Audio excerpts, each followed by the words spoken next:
হযরতে ঈসা আলাইহিস সালাতু ওয়াস সালাম একদিন রাস্তা দিয়ে হেঁটে চলে যাচ্ছেন। ওই অবস্থার মধ্যে একটা এমন পাথর দেখেছে, ওই পাথরটা হলো ধবধবে সাদা। আলাইহিস সালাতু ওয়াস সালাম বলতেছেন, হায় রে, আল্লাহর সৃষ্টি কত সুন্দর! এই আল্লাহর সৃষ্টির মধ্যে এই পাথরটা কতই না সুন্দর। আল্লাহ রাব্বুল আলামিন আর দেরি করে নাই, জিবরাইল আলাইহিস সালাতু ওয়াস সালামকে বললেন, এ আমার জিবরাইল, আর দেরি করিও না, আমার বন্ধু হযরতে ঈসা আলাইহিস সালাতু ওয়াস সালামের কাছে চলে যাও। হযরত ঈসা আলাইহিস সালাতু ওয়াস সালামের কাছে আসলেন। আসার পরে আল্লাহ রাব্বুল আলামিনের পক্ষ থেকে যিনি দূত নিয়ে আসেন, খবর নিয়ে আসেন, ওনার নাম হচ্ছে হযরত জিবরাইল আলাইহিস সালাতু ওয়াস সালাম। উনি আল্লাহর পক্ষ থেকে বলতেছেন, এই ঈসা আলাইহিস সালাতু ওয়াস সালাম, আপনার কাছে এই পাথরটা পছন্দ হয়েছে কিনা? তখন ঈসা আলাইহিস সালাতু ওয়াস সালাম বলতেছেন, পাথরটা তো অনেক সুন্দর। পাথরটা মনে করেন একটা কি পাথর, এই পাথরটা তো অনেক সুন্দর, এই পাথরটা তো অবশ্যই যে কারো পছন্দ হবে। তখন আল্লাহ রাব্বুল আলামিনের হুকুমে আল্লাহ রাব্বুল আলামিন জিবরাইল আলাইহিস সালাতু ওয়াস সালামের মাধ্যমে ঈসা আলাইহিস সালাতু ওয়াস সালামকে বলতেছেন, এই ঈসা, আর দেরি করিও না, ওই পাথরটার উপর তুমি আঘাত করো। সুবহানাল্লাহ। ওই পাথরটার উপর তুমি আঘাত করো। এই কথা বলার পরে পাথরটার উপর যখন আঘাত করা হলো, ওই পাথরটা একেবারে ভেঙে চূর্ণ বিচূর্ণ হয়ে গেছে। এরপরে পাথরটা ভাঙার পরে ওই পাথর থেকে দেখতে পেল একজন বুজুর্গ মানুষ, উনি আল্লাহ রাব্বুল আলামিনের ইবাদত বন্দেগী করতেছে। বড় করে বলেন সুবহানাল্লাহ। পাথরের মধ্যে যদি আপনি ফুল ফুটাতে চান, ওখানে কোনো ফুল ফুটবে? কিন্তু আল্লাহর কুদরত, আল্লাহ রাব্বুল আলামিন চাইলে পাথরের মধ্যে ফুল নয়, পাথরের মধ্যে আল্লাহর যেই সমস্ত নেককার বান্দারা আছে তাদেরকেও এখানে ইবাদত করাইতে পারে। ওই পাথরটা হলো একেবারে সাদা, এটা ভেঙে একেবারে চূর্ণ বিচূর্ণ হয়ে গেছে। ওই পাথরটা ভাঙার পরে ওইখানে দেখতে পাচ্ছে একজন আল্লাহর বান্দা, যিনি হযরতে মূসা আলাইহিস সালাতু ওয়াস সালামের উম্মত। আমার দয়াল নবীর উম্মত নয়, ঈসা আলাইহিস সালাতু ওয়াস সালামের নয়, হযরত মূসা আলাইহিস সালাতু ওয়াস সালামের উম্মত। উনি ওই পাথরের মধ্যে ইবাদত করতেছে এবং ওইখানে আল্লাহ রাব্বুল আলামিনের হুকুমে ওইখানে ঝর্ণা দিয়ে পানি পড়তেছে। আরেক পাশে দেখা যাচ্ছে একটা আঙ্গুরের গাছ। কেন জানতে চাওয়া হলো, আল্লাহ রাব্বুল আলামিন বলতেছে জিবরাইল আলাইহিস সালাতু ওয়াস সালামের মাধ্যমে, এই ঈসা আলাইহিস সালাতু ওয়াস সালাম, তুমি কি তার বিষয়ে জানতে চাও? বলতেছে, আল্লাহ, সে কি কথাও বলতে পারে? বলছে, হ্যাঁ, অবশ্যই কথা বলতে পারবে না কেন? এই কথা বলার পরে হযরত ঈসা আলাইহিস সালাতু ওয়াস সালাম বলতেছেন যে, আপনি এইখানে কি করতেছেন? বলতেছে, আমি এইখানে আল্লাহ রাব্বুল আলামিনের ইবাদত বন্দেগী করতেছি। বড় করে বলেন না সুবহানাল্লাহ। তা আপনি দুনিয়ার জমিনে এত জায়গা থাকতে এই পাথরের মধ্যে কেন আপনি ইবাদত করতেছেন? তখন ওই বুজুর্গ বান্দা আল্লাহ রাব্বুল আলামিনের কাছে যেই চাওয়াটা চেয়েছে সেটা ঈসা আলাইহিস সালাতু ওয়াস সালামকে বলতে রাখলেন, এই আল্লাহর পয়গম্বর, আপনি শুনে রাখেন, জেনে রাখেন, আমি ইবাদত বন্দেগী করার জন্য ভালো জায়গা পাচ্ছি না।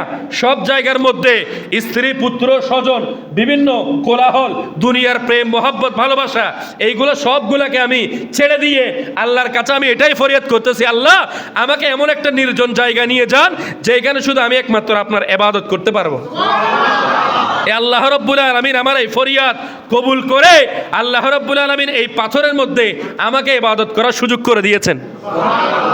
তাহলে আপনি এইখানে এইভাবে ইবাদত করতেছেন, তাহলে আপনি কি খান? ঈসা আলাইহিস সালাতু ওয়াস সালাম বলতেছেন, আপনি এখানে কি খান? পাথরের মধ্যে কোনো খাবার নাই। বলতেছে, আমি এইখানে এই যে আঙ্গুর গাছ দেখতেছেন, এই আঙ্গুর গাছটা হলো আল্লাহর হুকুমে আমাকে এই আঙ্গুর থেকে, আমি এখানে আঙ্গুর গাছ থেকে আঙ্গুর খাই।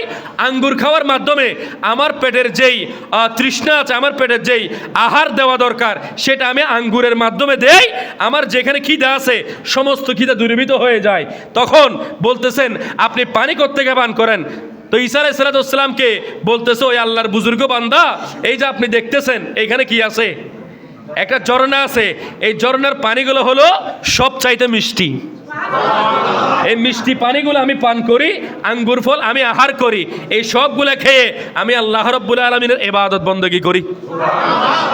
তখন এই অবস্থার মধ্যে হযরতে ঈসা আলাইহিস সালাতু ওয়াস সালাম আল্লাহর কাছে বলতেছেন, আই বারিয়ে তাআলা, দুনিয়ার জমিনে এই বুজুর্গ বান্দার চেয়ে তো আর কোনো বান্দা নাই মনে হয়। তখন ঈসা আলাইহিস সালাতু ওয়াস সালাম ওই বুজুর্গ বান্দার থেকে জিজ্ঞেস করতেছেন, আপনি এই পাথরের মধ্যে কয় বছর ইবাদত করতেছেন? তখন ওই অবস্থার মধ্যে ওই আল্লাহর বুজুর্গ বান্দা বলতেছে, মাত্র 400 বছর। পরে করে বলবেন না সুবহানাল্লাহ। কয় বছর বাবা? 400টা বছর ওই পাথরের মধ্যে ইবাদত করতেছে আল্লাহর বুজুর্গ বান্দা, যিনি মুসা আলাইহিস সালাতু ওয়াস সালামের উম্মত। ঈসা আলাইহিস সালাতু ওয়াস সালাম তো তাজ্জুব হয়ে গেছে, আল্লাহর কাছে বলতেছে, আল্লাহ দুনিয়ার জমিনে এই 400 বছর একেবারে নির্জনে ইবাদত করতেছে, তার চেয়ে তো বড় বুজুর্গ ব্যক্তি দুনিয়ার জমিনে নাই। এই কথা বলার পরে হযরতে ঈসা আলাইহিস সালাতু ওয়াস সালামকে আল্লাহ রাব্বুল আলামিন জিবরাইল আলাইহিস সালাতু ওয়াস সালামের মাধ্যমে জবাব দিচ্ছেন, এই ঈসা এখন নাই কিন্তু আসতেছে। সুবহানাল্লাহ বলেন। অর্থাৎ এই বুজুর্গ বান্দার চেয়ে আরো মর্তবাওয়ালা, আরো শানওয়ালা কে আছে? আল্লাহ রাব্বুল আলামিন বলতেছে এখনো পর্যন্ত নাই কিন্তু আসতেছে। আল্লাহ রাব্বুল আলামিনকে যখন প্রশ্ন করা হলো, আল্লাহ তারা কারা? আল্লাহ রাব্বুল আলামিন বলতেছে, আমার মোহাব্বতের আখির নবীর উম্মতরা। আল্লাহ রাব্বুল আলামিন বলতেছে এখন পর্যন্ত নাই কিন্তু আখির নবীর উম্মতরা তারা আসবে। আসার পরে লাইলাতুল বরাত নামে একটা রাত তাদেরকে দেওয়া হবে, যেইটাকে বলা হয় নিসফু শাবান। ওই অর্ধ শাবানের রাত যখন তাদেরকে দেওয়া হবে, এই শাবানের রাতে তারা একটা রাত ইবাদত বন্দেগী করবে। ওই একটা রাত ইবাদত বন্দেগী করার মাধ্যমে এই বুজুর্গ ব্যক্তি 400 বছর ইবাদত করে যেই সওয়াব পেয়েছে, ওই সওয়াবের চেয়েও আরো বেশি পরিমাণে সওয়াব দেওয়া হবে। তাহলে ওই বুজুর্গ বান্দা 400 বছর ইবাদত করেছে। বাবা কয় বছর? আওয়াজ করে বলেন কয় বছর? 400 বছর ইবাদত করে মুসা আলাইহিস সালাতু ওয়াস সালামের উম্মত যে সওয়াব পেয়েছে, এক রাত ইবাদত করে উম্মতে মুহাম্মাদি তার চেয়ে বেশি সওয়াব পাবে। এটা হলো উম্মতে মুহাম্মাদের শান। বড় করে বলেন না সুবহানাল্লাহ। তাহলে ওই লাইলাতুল বরাত কখন? বড় করে বলেন ওই লাইলাতুল বরাত কখন? আজকে এই লাইলাতুল বরাতের মধ্যে আপনি ইবাদত করবেন। এই লাইলাতুল বরাতের মধ্যে আল্লাহ রাব্বুল আলামিন আমাকে আপনাকে ওই 400 বছর ইবাদত করেছে বুজুর্গ ব্যক্তির চেয়েও আমাকে আপনাকে সওয়াব বেশি পরিমাণে দিবে। সেই জন্য শায়ের বলতেছেন, আরে শবে বরাত লাইলাতুল বরাত, জোরে শবে বরাত, শবে বরাত